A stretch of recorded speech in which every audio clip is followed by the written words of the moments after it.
Hello guys, আসসালামু আলাইকুম। সবাই কেমন আছেন? আশা করি সবাই ভালো আছেন। আমিও আল্লাহর রহমতে ভালো আছি। এই তো আজকে সকালে রেশন নিয়ে আসলো। আমাদের রেশন চাল, আটা, চিনি, ডাল, তেল সব কিছুই দেয়। তো আমার পরিমাণ মতো রেশন আনতে বলেছি। বেশি বেশি রেশন এনে আমাদের দরকার হয় না। তো সবাই একটা লাইক দিয়ে আমার ভিডিওটা দেখা শুরু করবেন, আপুরা, ভাইয়ারা, দাদা, দিদিরা। তো আমি রেশনগুলো এখন নামাচ্ছি। অল্প পরিমাণে আনতে বলেছি। তো আমাদের 4 লিটার তেল লাগে। 4 লিটার তেলে আমাদের 2 মাস হয়, 2 মাস যায়। আমি বরাবরই তেল কম খাই। তো মাসে 2 লিটার তেল লাগে আমাদের। 4 লিটার তেল এখানে। চিনি আনছে 3 কেজি না 3.5 কেজি, 1 কেজি প্যাকেট আর আলগা প্যাকেট আনছে। চিনিটা আমার লাগে, যেহেতু মিষ্টি জাতীয় পিঠাপুটা এখনও খাইনি, সেজন্য চিনিটা ফুল আনতে বলেছি। আমাদের 2 জনের রেশন। আর ডাল আনছে 2 কেজি। আটা এখনও আসেনি রেশন স্টোরে, 10 তারিখে নাকি আসবে। আটাও লাগবে, কিন্তু চাউল খায় না। যেগুলো দরকার না, প্রয়োজন না, সেগুলোর টাকা নিয়ে আসে। তো এই তো আমি রেশনগুলো নামিয়ে এখন নারিকেল কোড়ায় নিলাম। পিঠা বানাবো, জুড়ি দোল্লা পিঠা কেউ বলে, দোল্লা পিঠা। তো আমি সেগুলো বানাবো। নারকেলটা কুড়িয়ে নিলাম। একটা সিপি কোড়াইছি আর একটা সিপি রয়েছে। এই যে চালের গুঁড়া এগুলো আর মিঠাই। তো আমি পানিতে গুঁড়িগুলো দিয়ে দিছি, চালের গুঁড়াগুলো রাইস কুকারে। আর মিঠাই, নারিকেল সব একসাথে দিয়ে দিছি। এখন এগুলো মিক্স করে নিচ্ছি। জুড়ি দোল্লা পিঠা এভাবে বানায়।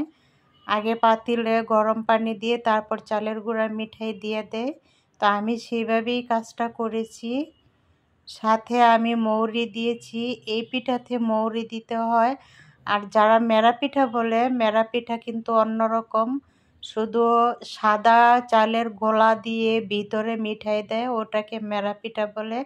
এটাকে ঝুরি দোল্লা পিঠা বলি আমরা। তো এই যে কাই বলে, কাইগুলো আমি নামিয়ে নিয়েছি। কাইয়ের ভিতর আমি আরেকটু দিয়ে নারিকেল কোড়া দিয়েছি। নারিকেল কোড়াটা দিলে অনেক মজা লাগে। এগুলো আমি একটু মথে নিব।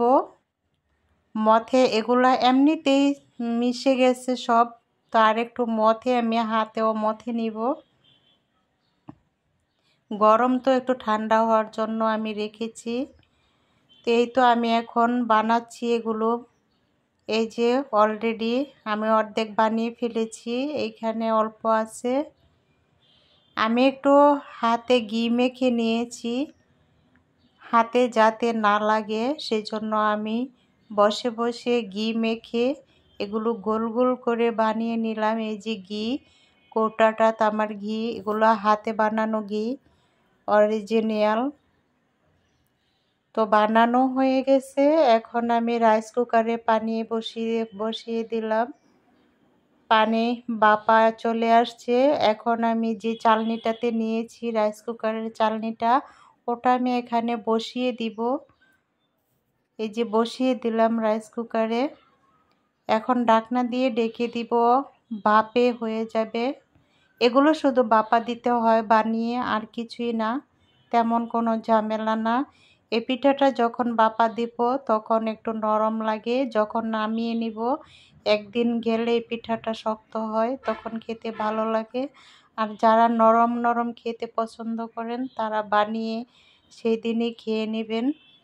এই দেখেন পিঠাটা কত চকচক করে। আমি একটু ঘি দিয়ে হাতে নিয়ে গোল গোল করে বানিয়ে নিয়েছি। কেউ হাতে নিয়ে বানাতে পারেন, কেউ প্লেটে নিয়ে বানাতে পারেন, কেউ একটা রুটি বানানোর পিঁড়িতে নিয়ে বানিয়ে নিতে পারেন। যে যেভাবে চান বানিয়ে নেবেন গোল গোল করে। পিঠাটা আসলেই মজা লাগে, কারণ এখানে নারকেল দেওয়া হয়েছে আর এই যে খেজুরের গুড় দিয়েছি আমি। খুবই সুন্দর একটা ঘ্রাণ আসতেছে খেজুরের গুড়ের। এই যে পিঠাগুলো আমি পরিবেশন করলাম। কেমন হয়েছে আমার পিঠা বানানো সবাই লাইক দিয়ে আমার ভিডিওটা দেখে নেবেন। সবাই ভালো থাকবেন। আল্লাহ হাফেজ।